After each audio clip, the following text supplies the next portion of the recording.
Sir, আপনি আমাদের ক্লাসে একটা কথা বলেছিলেন, যে একটা সময়ের কথা বলেছিলেন, যে যখন আপনি দিল্লি থেকে কাজ ছেড়ে চিত্রবাণীতে চলে এলেন, 200 টাকায় মাস মানে পড়াচ্ছেন, 200 টাকা মাসে পাচ্ছেন। তো স্যার, সেই জায়গাটা একটু শুনতে পারি স্যার? আমি দিল্লি থেকে আসিনি, আমি ভোপাল থেকে এসেছিলাম। আচ্ছা আচ্ছা, ওটা আবার সরি স্যার, আবার ইয়ে করতে হবে আমাকে। ওটা ঘুরে যাচ্ছে কি এই ল্যাপটপটা ঘুরে যাচ্ছে। সরি স্যার, বারবার আপনাকে ইয়ে করছি, আমি অবস্ট্রাক্ট করছি।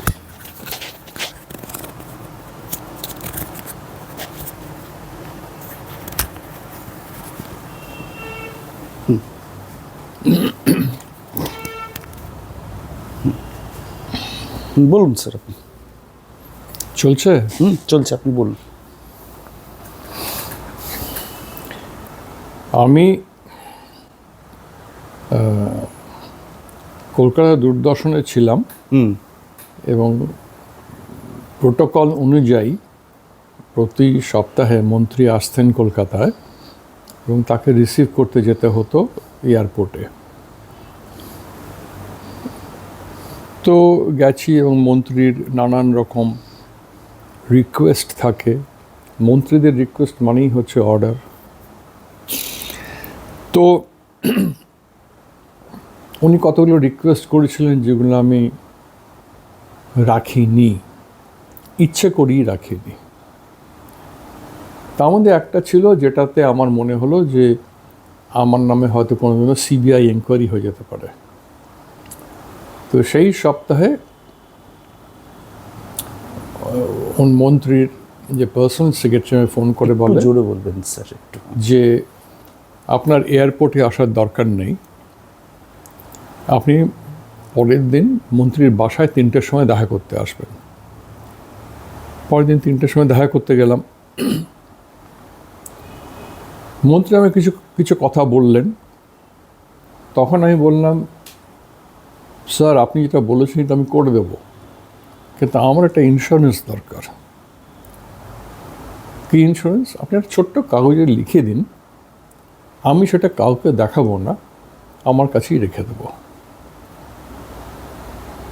ও, তুমি আমায় বিশ্বাস করছো না? লিখে দিতে বলছো? তুমি যাও। পরদিন আমাকে পাঠিয়ে দেওয়া হলো ভোপালে। ভোপাল কেন্দ্র তখন তৈরি হয়নি। আমি ওখানে গিয়ে দেখলাম একটা মস্ত বড় ঘর আছে, একটা বড় টেবিল আছে, আর ঘরে বড় জানলা আছে। জানলার বাইরে লেক দেখা যায়। কাজকর্ম কিছু নেই। ওই সারাদিন লেকের দিকে তাকিয়ে বসে থাকা আমার পক্ষে সম্ভব ছিল না। কিছুদিন পরে আমি চলে এলাম এবং রেজিগনেশন সাবমিট করে দিলাম। ভোপালে? ভোপাল থেকে কলকাতায় চলে এসে আমি রেজিগনেশন সাবমিট করে দিলাম। এবং সাবমিট করে দেওয়ার পরে অবভিয়াসলি সময় লাগে রেজিগনেশন অ্যাকসেপ্ট করতে। তা আমি সেই সময় কি করব, তখন ফাদার গ্যাস্টন রোবস ছিলেন চিত্রবাণীতে। তো উনি আমায় বললেন যে তুমি আমাদের এখানে যদি পড়াও, খুব ভালো কথা। তা আমি এখান থেকে গৌরীহাটে যেতাম, তারপর ট্রামে করে ওনার চিত্রবাণীতে যেতাম, চিত্রবাণী গিয়ে ক্লাস নিয়ে আর ফিরে আসতাম। এটি আমার রোজগার ছিল। আমি উইকে তখন 2টো ক্লাস নিতাম, বোধহয় 200 টাকা বা 400 টাকা কিছু একটা পেতাম। এটা কত সালে স্যার? এটা হচ্ছে 1995-এ, 94-95 ওই সময়।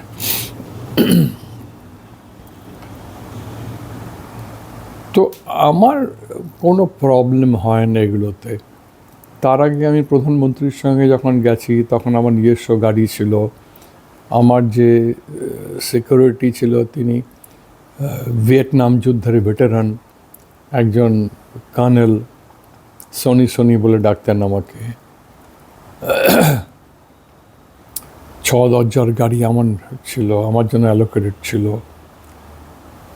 তো আমি সেটাও চড়েছি। আবার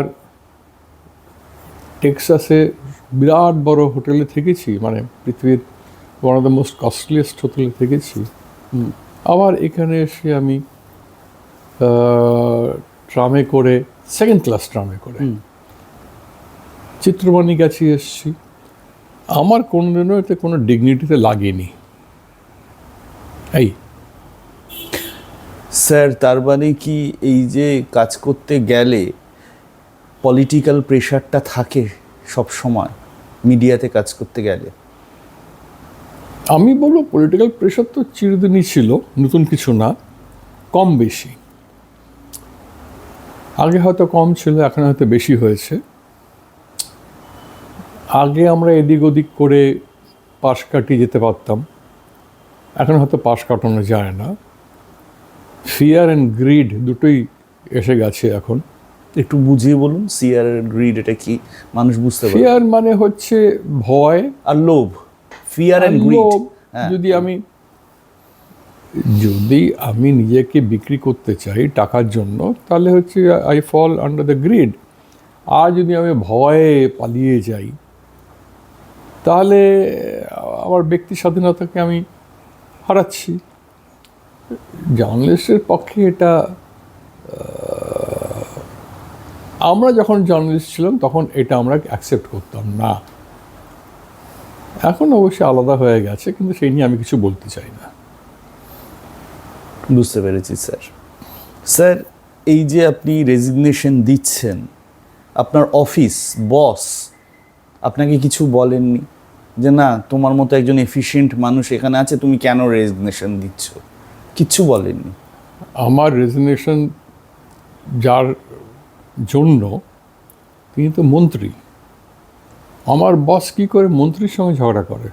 না না, সে আপনার সাথে কোনো মন্ত্রীর সঙ্গে না, সে কোনো সময় বলেনি যে যে তুমি এটা মেনে নাও, কেন শুধু শুধু নিজের এটাকে ইয়ে করে যাচ্ছ? আমার যারা সহকর্মী ছিল, যারা দিল্লিতে আমাকে সতীর্থ ভাবত, তারা সবাই রেগুলার কন্ট্যাক্টে ছিল আমার। প্রায়ই ফোন করতো, কেমন আছো, কী করছো, এইসব জিজ্ঞেস করতো। সুতরাং সেটা কিছু না, সবাই জানতো কি হয়েছে, সেই জন্য চুপ করেই ছিল। কেউ কিছু বলেননি? বলার তো কিছু নেই এখানে। বুঝতে পেরেছি। তাহলে স্যার, সাংবাদিকতায় আলটিমেট বস কে? যে চেয়ারে বসে আছে, না যে ওপর থেকে রাজনৈতিকভাবে কোন খবর যাবে আর কোন খবর যাবে না সেটা ডিসাইড করে? কারণ আপনি একটা কথা বলেন, চেয়ারে যখন বসে আছে বস ইজ অলওয়েজ রাইট, আমাকেও বলেছিলেন আগের দিন। তাহলে বসটা কে? যার কাছে টিকি বাঁধা আছে সে বস। চ্যানেলের টিকি যার কাছে বাঁধা আছে সে বস।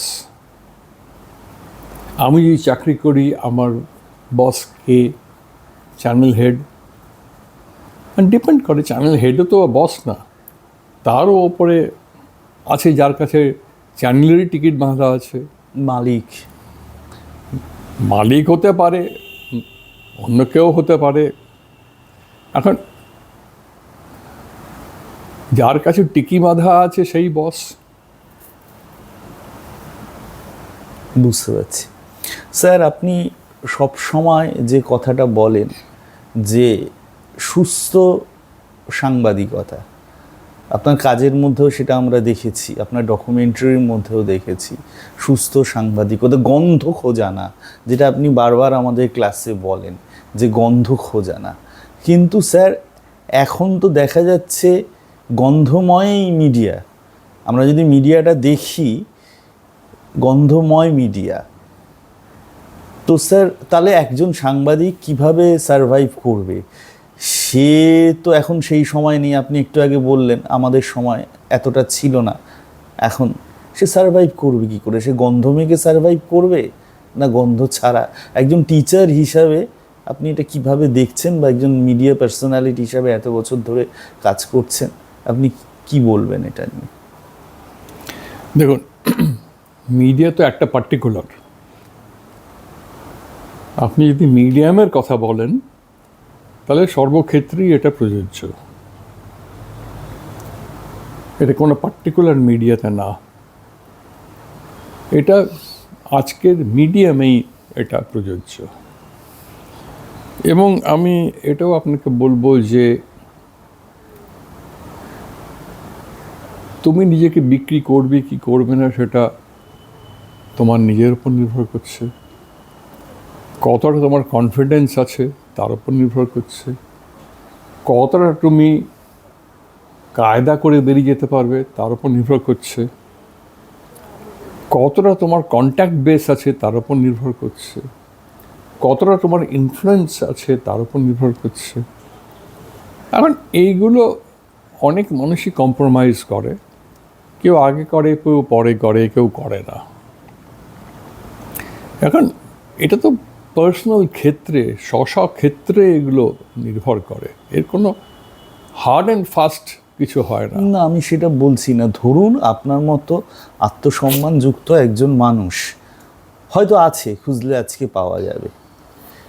সে দেখা গেল কোনো একটা বিখ্যাত চ্যানেল থেকে সে সরে এলো, হোয়াট নেক্সট? সে কীভাবে সারভাইভ করবে? সে কি সাংবাদিক, মানে সে তো আর সাংবাদিকতা তো করতে গেলে সেই চ্যানেলেই তাকে যেতে হবে। আপনি যখন বলছেন এটা সব মিডিয়ামেই প্রযোজ্য, এ নয় বি নয় সি না ডি, সারভাইভ বলতে আত্মসম্মানের সঙ্গে সারভাইভ, ক্রিয়েটিভ সারভাইভ যাকে বলা হয়, কিভাবে স্যার সারভাইভ করবে তাহলে সে? জানি না ক্রিয়েটিভ সার্ভাইভাল বলতে আপনি কি বোঝানোর চেষ্টা করছেন, আমি জানি না। আমি ক্রিয়েটিভ সারভাইভ বলতে যেটা বোঝানোর চেষ্টা করছি স্যার, যেটা আপনি আমাদের দেখিয়েছেন ক্লাসে, যে নিউজ এরমভাবেও পরিবেশন করা যায় যেখানে কোনো ভয়েস ওভার নেই, যেখানে ক্রিয়েটিভিটি রয়েছে, মানে এক গদবাঁধা জীবনের বাইরে, যেটা আমি সেই জায়গাটাকে ধরার চেষ্টা করছি। দেখুন, আপনি যদি কুপমণ্ডুক হয়ে থাকেন তাহলে সমস্ত পৃথিবী কি হচ্ছে না জানেন, কি চেঞ্জেস আসছে না জানেন, কি ট্রিটমেন্ট, কি স্টাইল, কীভাবে প্রেজেন্টেশন হচ্ছে না জানেন, কতভাবে প্রেজেন্টেশন হচ্ছে না জানেন, তাহলে আপনি থোড়বড়ি খাড়াবড়ি থোড়ি করে যাবেন।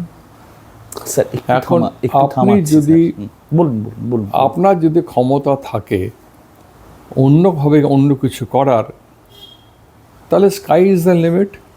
অন্য কিছু বলতে স্যার, এখন তো ডিজিটাল প্ল্যাটফর্ম, কিন্তু ডিজিটাল প্ল্যাটফর্মকে তো সাংবাদিকতা হিসাবে ধরাই হয় না স্যার। তথ্য সম্প্রচারক মন্ত্রক তাকে তো সাংবাদিকতার বাইরে রেখেছে তাকে। তাতে হলোটা কি? তা সাংবাদিক হিসাবেই তার কোনো ইয়ে নেই, মানে এটা মানে এরম একটা পারসেপশন তৈরি হয়ে গেছে, যা চ্যানেল বা প্রিন্ট যেটা হচ্ছে সেটা সাংবাদিকতা, যেটা ইউটিউবে হচ্ছে বা অন্যান্য ডিজিটাল প্ল্যাটফর্মে হচ্ছে সেটা সাংবাদিকতা নয়। এটা পাবলিক পারসেপশন। আমি একটু স্যার কন্ট্রাডিক্ট করছি, পাবলিক পারসেপশন নয়।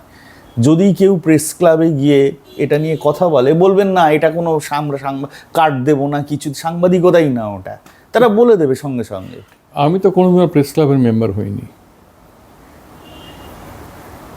তো কি হলো তাতে? আমি কি সাংবাদিক না? অবশ্যই। আমার যে প্রেস কার্ড প্রথম ইস্যু হয় সেটা 71 সালে। আমার কত 5-6 বছর আগে অবধি প্রেস কার্ড ছিল। তারপরে প্রেস কার্ড যে কারণেই হোক কেউ আমার রিনিউ করে না। কেমন? তাতে কি এসে গেল? আমার কি এসে গেল তাতে? স্যার একটু বলছি কি এসে গেল, কারণ আপনি দূরদর্শনটা পেরিয়ে এসছেন, আপনার একটা বিশাল ইমেজ তৈরি হয়ে গেছে স্যার।